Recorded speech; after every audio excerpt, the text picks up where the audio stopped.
Hello everyone, उम्मीद है आप सभी लोग बढ़िया होंगे। मैं भी बहुत बढ़िया। आज के इस वीडियो में मैं डॉक्यूमेंट वेरिफिकेशन की पूरी चर्चा करूंगा। 12 जुलाई 2022 को वेस्ट सेंट्रल रेलवे जबलपुर में मैंने अपना डॉक्यूमेंट वेरिफिकेशन दिया था रेलवे ग्रुप डी के लिए। तो उसमें कुछ स्टूडेंट्स ने क्या गलतियां करी थी, आपको वो गलतियां नहीं दोहराना है। सारी बातें मैं आपको बताऊंगा। इसके साथ साथ एनटीपीसी के डॉक्यूमेंट वेरिफिकेशन में जितने भी डॉक्यूमेंट आपको बनवाने हैं, जो कुछ भी लगना है, उसकी सारी डिटेल आपको इस वीडियो में मिलने वाली है। तो वीडियो को पूरा एंड तक देखिएगा। वीडियो पूरा देखने से आपका पूरे डाउट क्लियर हो जाएंगे। मैंने सारे 22 पॉइंट क्लियर किए हैं जो नोटिफिकेशन में दिए हुए हैं, तो सारा कुछ मैं समझाने की कोशिश करूंगा। Hello friends, my name is Anil Singh Rajput. I belong to Sagar Madhya Pradesh. I have been teaching for the last 8 years and I teach mathematics, English, Indian reasoning. तो चलिए वीडियो स्टार्ट करते हैं। सबसे पहले जब हम लोग जबलपुर गए तो जबलपुर में रेलवे भर्ती प्रकोष्ठ वेस्ट सेंट्रल रेलवे का जो रेलवे रिक्रूटमेंट सेल था, वहां पर हम लोगों को बाहर फॉर्म भरवाया गया। फॉर्म भरवाने में हम लोगों ने अपनी डिटेल भरी, फोटो चिपकाया और जितने डॉक्यूमेंट्स उसमें लगाने थे उसमें सारी इन्फॉर्मेशन हम लोग को बता दी गई। फिर एक एक करके हम लोग अंदर गए। तो एग्जाम के टाइम पर जो भी आपका थंब इम्प्रेशन लगता है, लेफ्ट थंब का, राइट थंब का, वही वहां पर रीचेक किया जाता है कि आप ही एग्जाम में बैठे थे। जैसे हम लोगों ने रेलवे ग्रुप डी में पहले एग्जाम दिया, उसके बाद मतलब फिजिकल दिया, फिजिकल एफिशिएंसी टेस्ट, तो उसका दोनों का थंब इम्प्रेशन मैच करवाया गया, एग्जाम वाला और फिजिकल वाला। तो फिजिकल वाले थंब इम्प्रेशन में अगर आपको दिक्कत होती है, कुछ स्टूडेंट के थंब इम्प्रेशन मैच नहीं हुए थे तो उनका फोटो मैच हो गया था, तो घबराने वाली बात नहीं है, वो आपको बाहर नहीं करेंगे। क्योंकि 2-3 साल बाद थंब इम्प्रेशन बहुत सारे स्टूडेंट का चेंज हो जाता है या फिर मशीन में कुछ गड़बड़ी हो सकती है। तो थंब इम्प्रेशन मैच नहीं होगा। अगर आप जेन्युइन कैंडिडेट हैं तो आपको वो बाहर नहीं करेंगे। पहला डाउट, आपकी मेरी फोटो मैच कर गई थी तो मुझे कोई दिक्कत नहीं होती। ऐसे बहुत सारे स्टूडेंट थे जिनके थंब इम्प्रेशन मैच नहीं हुए थे क्योंकि एग्जाम पुराना था, इस वजह से। तो थंब इम्प्रेशन मैच नहीं होगा। अगर आप जेन्युइन कैंडिडेट होंगे तो वो आपको बाहर नहीं करेंगे। उसके बाद मैं आपको बताने वाला हूं कि किस सीक्वेंस में आपको डॉक्यूमेंट ले जाने हैं। डॉक्यूमेंट ले जाते समय आपको क्या गलती नहीं करनी है वो देखो। तो सबसे पहली बात, तो आपको क्या करना है कि आपके जितने भी डॉक्यूमेंट हैं या तो वो इंग्लिश में होने चाहिए या तो वो हिंदी में होने चाहिए। अगर किसी दूसरी भाषा में है तो उसको इंग्लिश हिंदी में कन्वर्ट करा लीजिए। एग्जाम भरते टाइम जो भी आपने रंगीन फोटो चिपकाया था वो फोटो आपके पास होना चाहिए, ये कंपलसरी है। तो उसी फोटो की और फोटो बनवा लीजिए। और पूरे सर्टिफिकेट आपको किस सिक्वेंस में बनाने हैं वो भी देखिए, है ना। और अगर आप चैनल पर नए हैं तो चैनल को सब्सक्राइब कर लीजिए। और मैंने मेडिकल के ऊपर वीडियो बनाया था, मेरा मेडिकल कैसा गया, तो आप वो भी देख लीजिएगा। मेरे अभी लेटेस्ट वीडियो है, मैं डिस्क्रिप्शन में उसका लिंक शेयर कर दूंगा। तो सबसे पहले आप देखिए, सबसे पहला सर्टिफिकेट है जन्म तिथि के रूप में प्रमाण पत्र। यानी कि आपका जो 10th का सर्टिफिकेट है ना, 10th का सर्टिफिकेट आपको लेकर जाना है, जिसमें आपका नाम, माता पिता का नाम और आपका डेट ऑफ बर्थ मैच होना चाहिए। और पहली बात, अगर आप 10th की मार्कशीट ले जाएंगे ना, तो एमपी बोर्ड वालों को 10th की मार्कशीट के साथ एक सर्टिफिकेट मिलता है, वो भी आप ले जाइएगा ताकि दोनों में वो चीजें मैच करा सके, है ना। 10th की मार्कशीट प्लस 10th का सर्टिफिकेट। अगर आप किसी बिहार बोर्ड से हैं, यूपी बोर्ड से हैं, किसी भी बोर्ड से हैं, तो जितने भी सर्टिफिकेट है मार्कशीट के साथ वो सारे ले जाने हैं। 10th के बाद, क्योंकि इसमें आपका name, father's name, mother's name और डेट ऑफ बर्थ मिलाई जाएगी। पहला हो गया। नेक्स्ट हम बात करें 10th प्लस 2 मतलब 12th की मार्कशीट आपको लेकर जानी है। इसके साथ भी अगर आपको सर्टिफिकेट मिला है एमपी बोर्ड वालों को खासकर, तो वो भी साथ में ले जाइएगा। दूसरा पॉइंट। तीसरा, विश्वविद्यालय डिग्री या समकक्ष। अगर आपने ग्रेजुएशन बेस पर फॉर्म भरा है तो आपको ग्रेजुएशन की डिग्री भी लगानी चाहिए, है ना, ये भी आपको ले जाना है। 12th बेस का है, लेवल 2 का है, तो यहाँ तक के डॉक्यूमेंट लगेंगे, फिर भी आप तीनों ले जा सकते हैं। इसके बाद एनेक्सर 1 में, जिसको अनुलग्नक 1 कहते हैं, इसमें SC ST का प्रमाण पत्र दिया गया है। अनुसूचित जाति और अनुसूचित जनजाति का प्रमाण पत्र आपको बनवाना है। उसमें क्या होगा, SC ST का जो प्रमाण पत्र है वो कितना भी पुराना हो चलता है, लेकिन आपका बना होना चाहिए।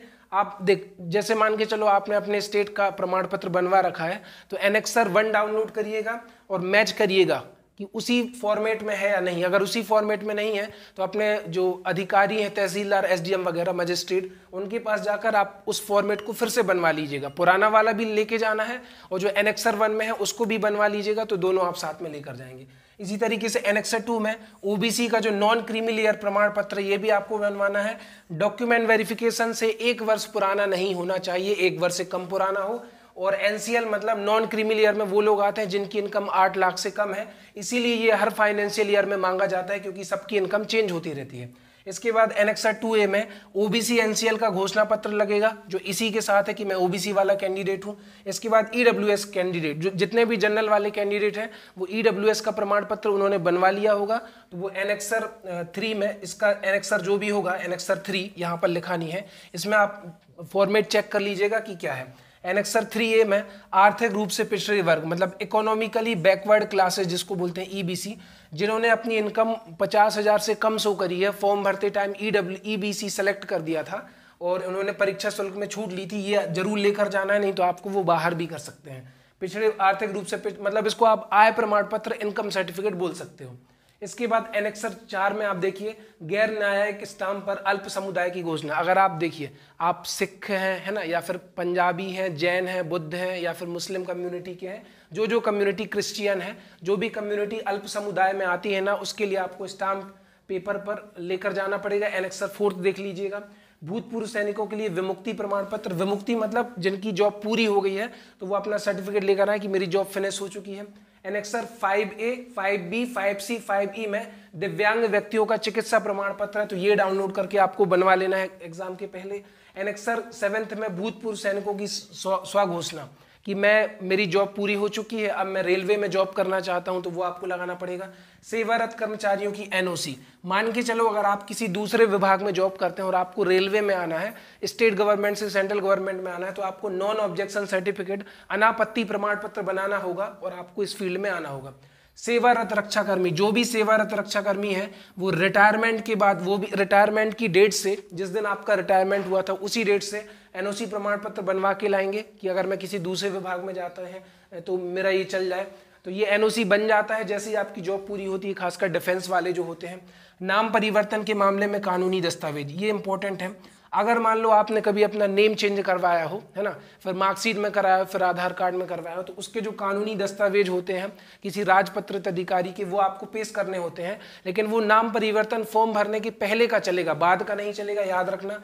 ई चालान रसीद, अगर आपने बैंक से या फिर डाकघर से चालान बनवाकर फॉर्म भरा था तो ई चालान की रसीद लेकर जानी पड़ेगी, लेकिन 99% या 99.5% स्टूडेंट ऑनलाइन पेमेंट करते हैं, लेकिन जिन्होंने डाकघर और बैंक से चालान बनवाया था वो रसीद लेकर जाइएगा।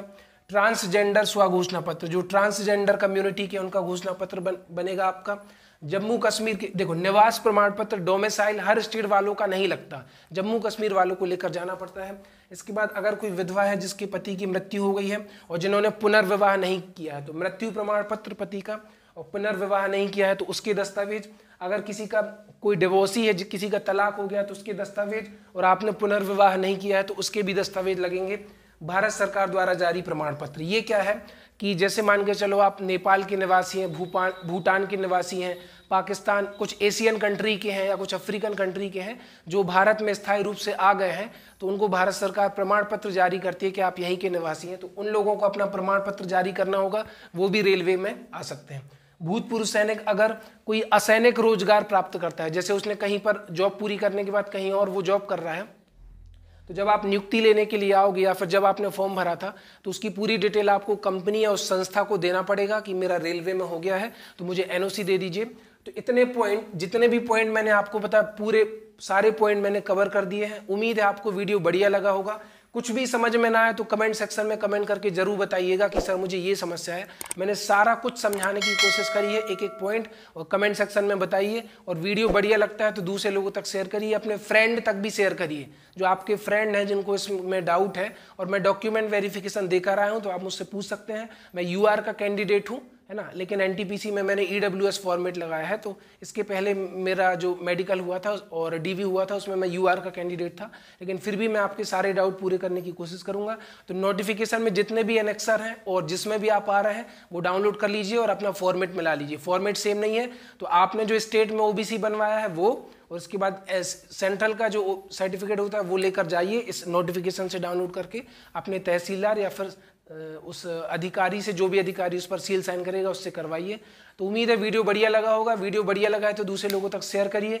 चैनल पे नए व्यूअर्स है तो चैनल को सब्सक्राइब करिए। थैंक यू सो मच, और इस तरह आप सपोर्ट बनाए रखिए। थैंक यू सो मच, नमस्कार।